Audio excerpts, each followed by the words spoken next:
नमस्कार, मैं एल के सिद्धार्थ आप सभी का बहुत बहुत स्वागत करता हूँ द एम्पावर कोचिंग क्लासेस में। फ्रेंड्स, हमारी पॉलिटी की क्लास चल रही है और इसमें आज की हमारी टॉपिक है भारतीय संविधान का निर्माण। ठीक है, संविधान के निर्माण की प्रक्रिया के बारे में हम जानेंगे कि संविधान का निर्माण किस तरीके से हुआ। चलिए शुरू करते हैं। आज की हमारी टॉपिक है भारतीय संविधान का निर्माण। ठीक है, भारतीय संविधान के निर्माण हेतु 9 दिसंबर 1946 को संविधान सभा की पहली बैठक होती है। कब होती है? 9 दिसंबर। ठीक है, 9 दिसंबर 1946 को संविधान सभा का गठन किस प्रक्रिया के तहत हुआ था, किस तरीके से हुआ था, इसके बारे में हमने इसके पहले वाले वीडियो में हमने बताया था। अब हम प्रक्रिया के बारे में जानेंगे कि संविधान निर्माण की प्रक्रिया किस तरीके से हुई थी। संविधान सभा का गठन जब हुआ था हमने सब सारी बातें बताई थी। 9 दिसंबर 1946 को संविधान सभा की प्रथम बैठक, ठीक, प्रथम बैठक होती है और प्रथम बैठक में ही संविधान सभा के जितने भी सदस्य थे सभी सदस्यों में सबसे वरिष्ठ सदस्य थे डॉक्टर सच्चिदानंद सिन्हा। ठीक है, सच्चिदानंद सिन्हा, यहां मैं लिख देता हूं सबसे वरिष्ठ सदस्य। ठीक है, सबसे वरिष्ठ सदस्य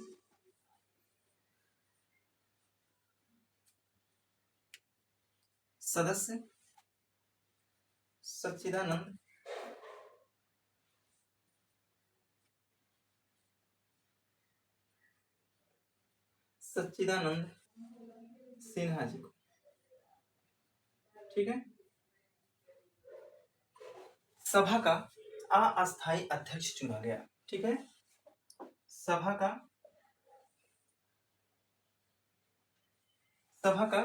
अस्थायी अध्यक्ष चुना जाता है। अस्थायी अध्यक्ष, ठीक है, चुना जाता है प्रथम बैठक में। लेकिन दूसरी बैठक में, जब दूसरी बैठक होती है संविधान सभा की, जब दूसरी बैठक होती है 11 दिसंबर 1946 को, 11 दिसंबर 1946 को दूसरी बैठक,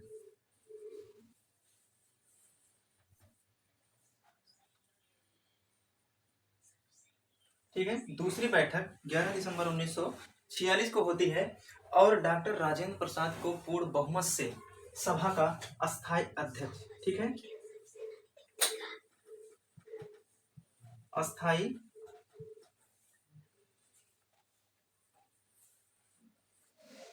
अध्यक्ष चुना जाता है। ठीक है, किसे चुना जाता है? डॉक्टर राजेंद्र प्रसाद को। ठीक है, डॉक्टर राजेंद्र प्रसाद को।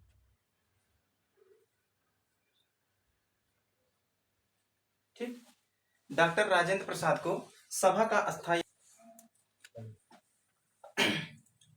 अध्यक्ष डॉक्टर राजेंद्र प्रसाद को चुना जाता है 11 दिसंबर 1946 को।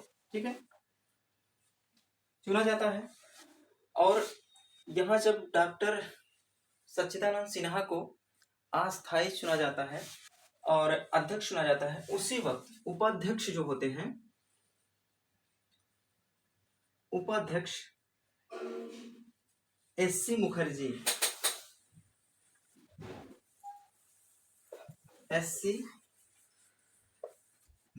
को चुना जाता है उपाध्यक्ष। ठीक है,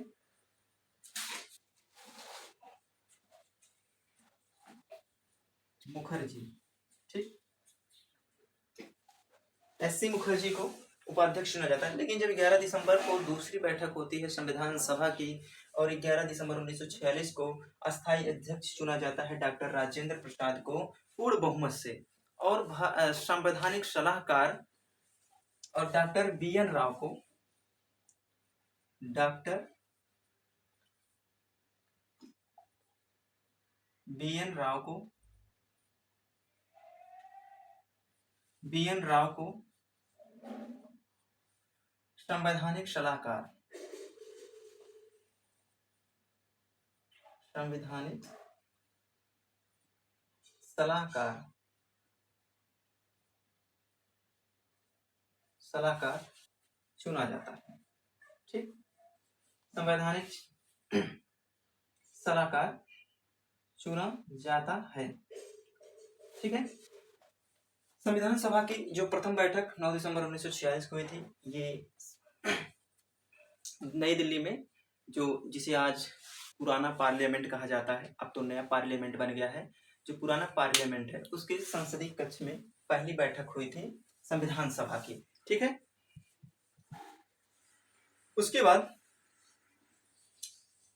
सभा की कार्यवाही जो है उद्देश्य प्रस्ताव के साथ शुरू होती है। ठीक है, किसके उद्देश्य प्रस्ताव? पंडित जवाहरलाल नेहरू के उद्देश्य प्रस्ताव के साथ शुरू होती है। 13 दिसंबर 1946 को जवाहरलाल नेहरू द्वारा उद्देश्य प्रस्ताव प्रस्तुत करते हैं। ठीक है, 13 दिसंबर 1946 को उद्देश्य प्रस्ताव, ठीक है, उद्देश्य प्रस्ताव, ठीक है, प्रस्तुत करते हैं।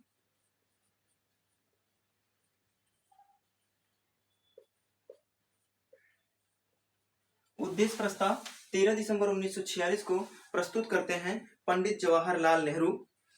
ठीक है, और 22 जनवरी 1947 को इसे स्वीकृति मिल जाती है, इस उद्देश्य प्रस्ताव को। ठीक है, और यहीं से कार्रवाई शुरू होती है।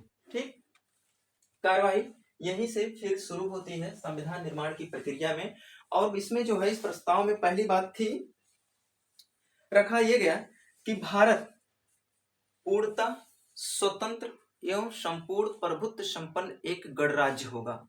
ठीक है, प्रस्ताव में रखा गया कि भारतीय संविधान पूर्णतः स्वतंत्र एवं प्रभुत्व संपन्न एक गणराज्य होगा। और इसमें यह भी बात कहा गया कि भारतीय अपना संविधान स्वयं बनाएंगे। ठीक है, भारतीय अपना संविधान संपूर्ण प्रभुत्व संपन्न एक गणराज्य होगा। और गणराज्य जो है प्रांतों, देशी रियासतों के सम्मिलित रूप से एक संघ होगा। ठीक है, एक संघ होगा जिसके जो राज्यों की शक्ति का मूल स्रोत जनता होगी। ठीक है, इस प्रस्ताव में ऐसी बातें कही गई। ठीक, राज्य की शक्ति का मूल स्रोत जो होगी जनता होगी।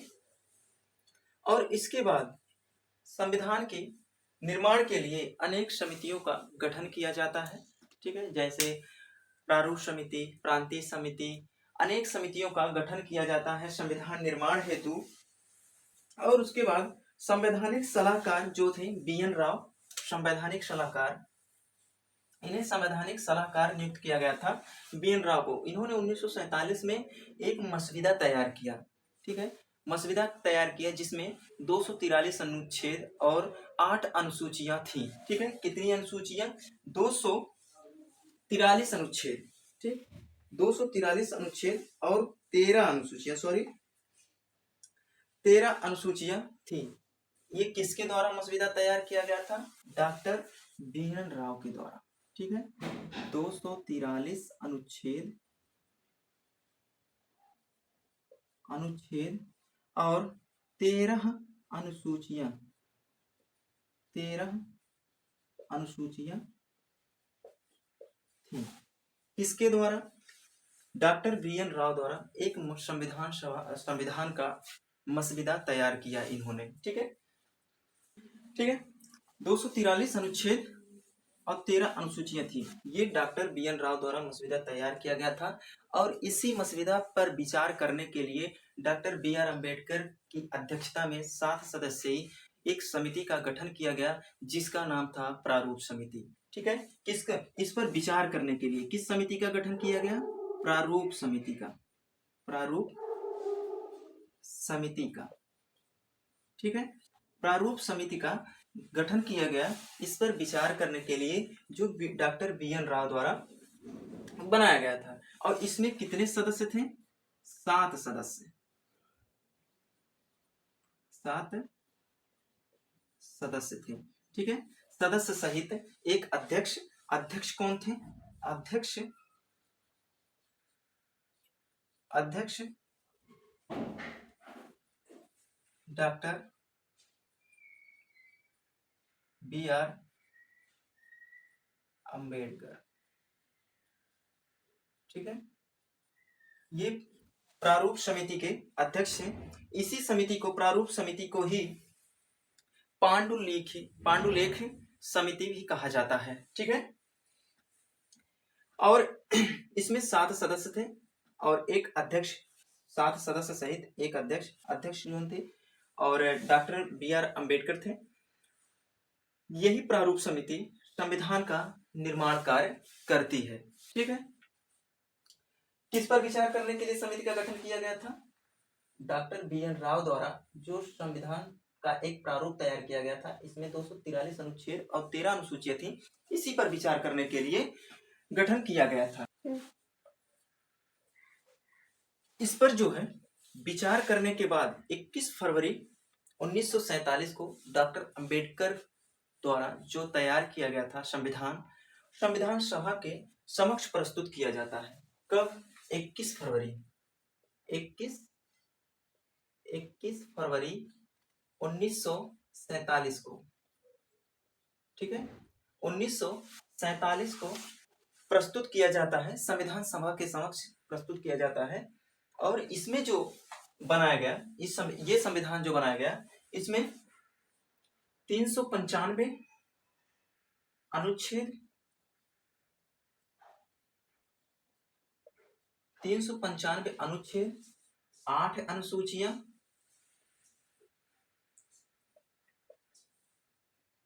8 अनुसूचियां और 22 भाग, ठीक, 22 भाग इसमें थे। कितने? 21 फरवरी 1947 को डॉक्टर अंबेडकर द्वारा जो मसविदा तैयार करके संविधान सभा के समक्ष प्रस्तुत किया गया, डॉक्टर BR अंबेडकर द्वारा 21 फरवरी 1947 को जो इनके द्वारा प्रारूप समिति द्वारा एक मसविदा जब तैयार किया गया संविधान का, तो उसमें 395 अनुच्छेद, 8 अनुसूचियां और 22 भाग थे। इन सब के बाद संविधान पर विचार विमर्श करने के लिए 3 वाचन किए गए, ठीक है। 3 अलग से बैठक हुई विचार विमर्श के लिए। उसमें जिसे कहा जाता है वाचन कहा जाता है, जो विचार विमर्श के लिए हुई थी बैठक, उसमें 3 वाचन हुए थे। उस वाचन के बारे में हम देखेंगे, कितने वाचन हुए थे, कब से कब चले थे, इसी के बारे में हम देखेंगे, ठीक है। जो पहला वाचन चला था 4 नवंबर, या हम इसको मिटा दें, संविधान सभा में संविधान के प्रारूप पर विचार विमर्श करने के लिए 3 वाचन हुए। कितने?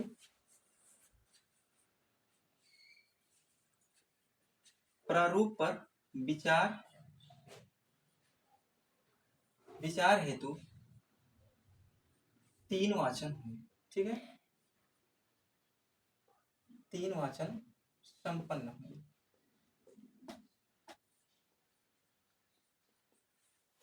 तीन वाचन संपन्न हुए। पहला वाचन 4 नवंबर से 9 नवंबर, 4 नवंबर से लेकर के 9 नवंबर 1948 तक चला, ठीक। ये था पहला वाचन संविधान सभा में संविधान के प्रारूप पर विचार करने के लिए, ठीक। उसके बाद दूसरा वाचन चालू होता है 15 नवंबर से लेकर के 15 नवंबर से 15 नवंबर 1948 से लेकर के से 17 अक्टूबर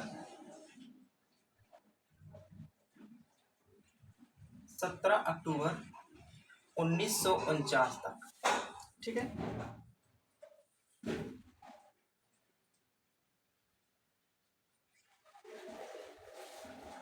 ये चला दूसरा वाचन। पहला वाचन, दूसरा वाचन। दूसरा वाचन इसमें काफी इंपॉर्टेंट है। दूसरा वाचन ही सब इस पे, जो दूसरा वाचन था ये संविधान सभा में संविधान के प्रारूप पर काफी लंबे समय तक इस पर विचार विमर्श, काफी लंबे तक बहस होती है दूसरे वाचन में, और संविधान के प्रत्येक खंड पर विचार होता है, एक एक प्रति पर विचार होता है। इस नाते 15 नवंबर 1948 से लेकर के 17 अक्टूबर 1949 तक ये वाचन चला। सबसे लंबा वाचन दूसरा वाचन चलता है। ठीक है, सबसे लंबा 15 नवंबर 1948 से 17 अक्टूबर 1949 तक दूसरा वाचन चला। उसके बाद तीसरा वाचन जब चलता है, तीसरा वाचन में 14 नवंबर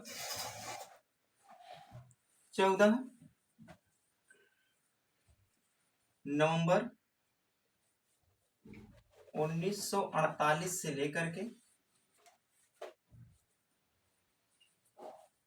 26 नवंबर 1949, ठीक, 26 नवंबर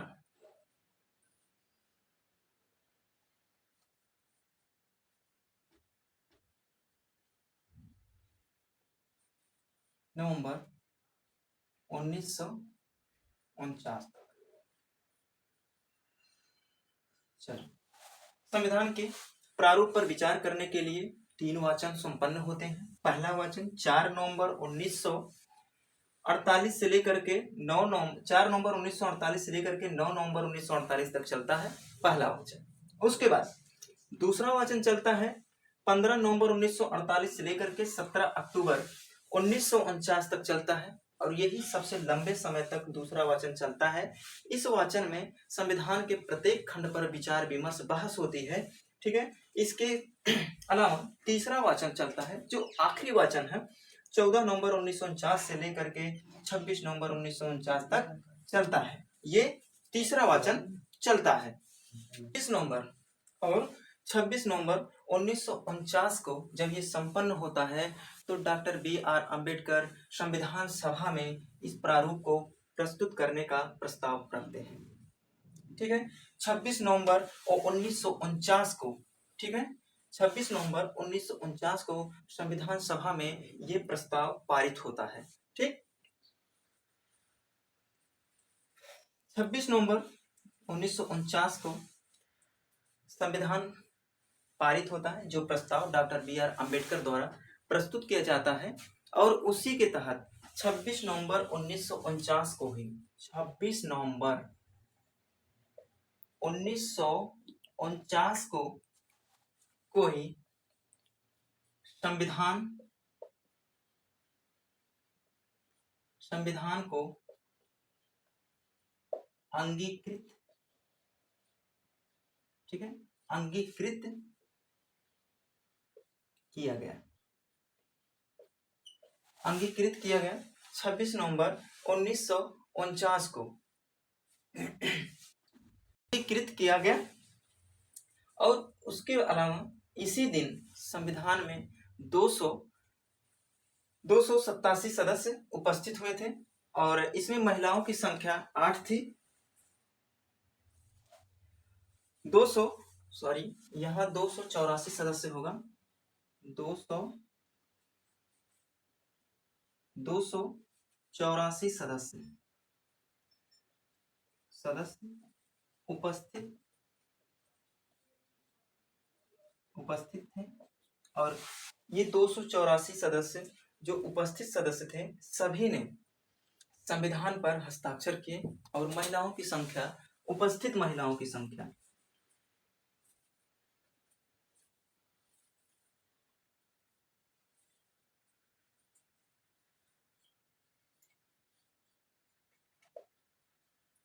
की संख्या 8 थी।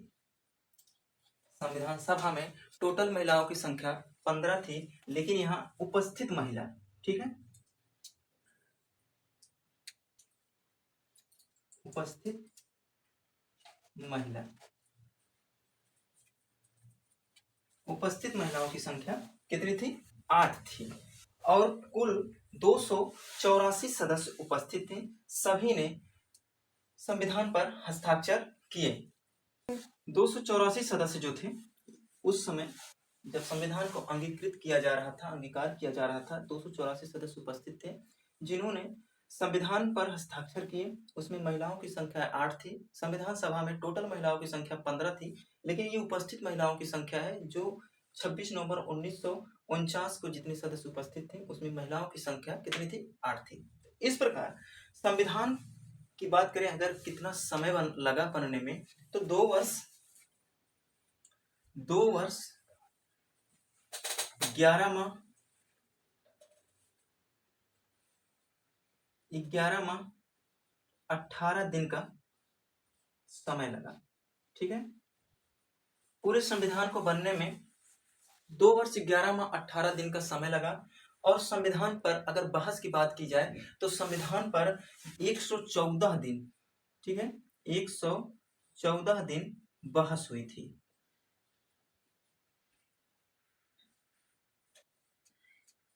बहस हुई थी संविधान सभा में। संविधान के प्रारूप के ऊपर 114 दिन बहस हुई थी और 2 वर्ष 11 माह 18 दिन का समय लगा था संविधान को बनने में। इस समय तक संविधान सभा की संविधान निर्माण में कुल 11 बैठकें हुई थी, लेकिन अंतिम बैठक यानी कि 12वीं बैठक जो थी, 12वीं बैठक, 12वीं व अंतिम बैठक, अंतिम बैठक जो हुई थी 12वीं बैठक व अंतिम बैठक 24 जनवरी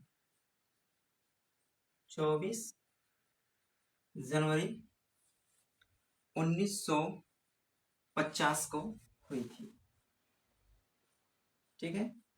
24 जनवरी 1950 को संविधान सभा की 12वीं व अंतिम बैठक हुई थी और इसी दिन संविधान सभा के सभी सदस्यों ने पूर्ण रूप से संविधान पर हस्ताक्षर किए और इसी दिन डॉक्टर राजेंद्र प्रसाद को पूर्ण बहुमत से भारत का राष्ट्रपति चुना गया, ठीक है, भारत का राष्ट्रपति चुना गया। और जो भारतीय संविधान सभा थी, संविधान सभा भारत की थी, उसे भंग कर करके उसे संसद के रूप में परिवर्तित कर दिया गया, ठीक है, संसदीय रूप में परिवर्तित कर दिया, संसद में परिवर्तित कर दिया गया, ठीक है।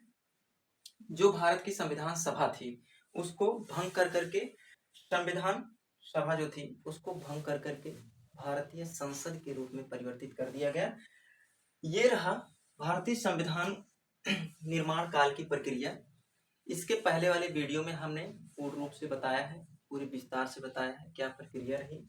हमने संविधान निर्माण का समय जो था, कितने अनुच्छेद थे, क्या प्रक्रिया थी, कुछ चीजें रह गई थी, तो आज हम इस वीडियो में बना ली। हाँ, अगर क्वेश्चन पूछता है कि संविधान, भारतीय संविधान का नाम किस अनुच्छेद में है, तो इसके बारे में हम समझ लेते हैं कि भारतीय संविधान का संक्षिप्त नाम पूछता है कभी कभी, ठीक है।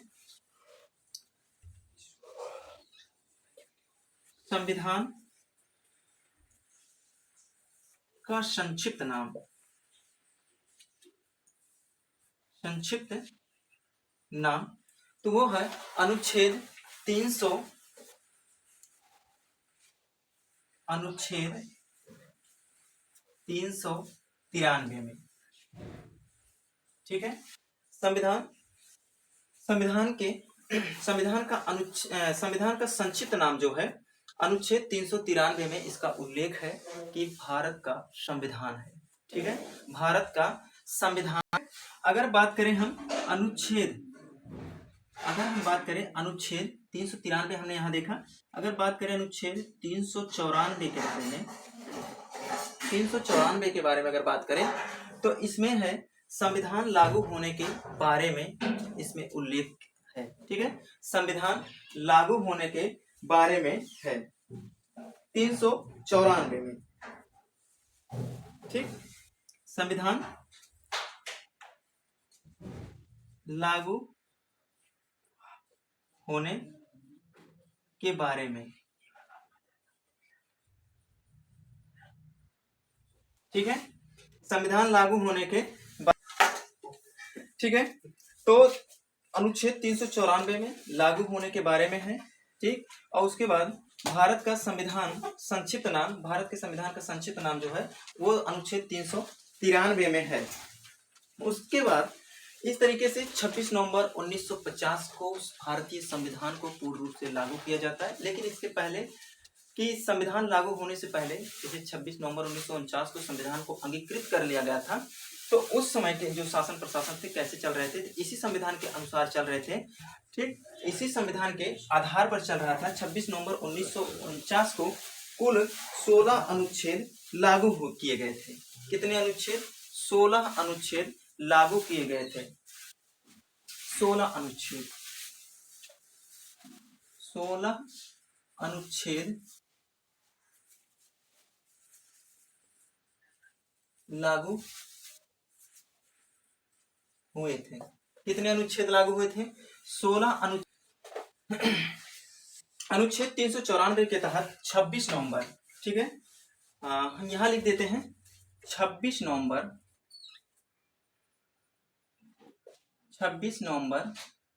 1949 को कुल 16 अनुच्छेद लागू किया गया था। कितने अनुच्छेद? 16 अनुच्छेद, 16 अनुच्छेद लागू हुए थे। किसके तहत? अनुच्छेद 394 के तहत 16 अनुच्छेद लागू हुए थे और 26 जनवरी 1950 को भारतीय संविधान को पूर्ण रूप से लागू कर दिया। लेकिन 26 जनवरी 1950 से पहले जब 26 नवंबर 1949 को भारतीय संविधान को अंगीकृत कर लिया गया था, तो उस समय केवल 16 अनुच्छेद लागू किया गया था। 16 अनुच्छेद के आधार पर देश के शासन प्रशासन की प्रक्रिया चल रही थी। लेकिन 26 जनवरी 1950 को भारतीय संविधान को पूर्ण रूप से लागू कर दिया गया। तो आज हमारा चैप्टर भारत का संवैधानिक विकास की प्रक्रिया हम जब शुरू किए थे 1773 से शुरू किए थे, 1947 भी खत्म हो गया। आज भारतीय संविधान का निर्माण की प्रक्रिया जो थी वो भी संपन्न हुआ। ठीक है, नेक्स्ट वीडियो में हम पढ़ेंगे मूल अधिकार के बारे में पढ़ेंगे। ठीक है, तो चलिए आज के लिए इतना ही काफी। तब तक के लिए नमस्कार, जय हिंद।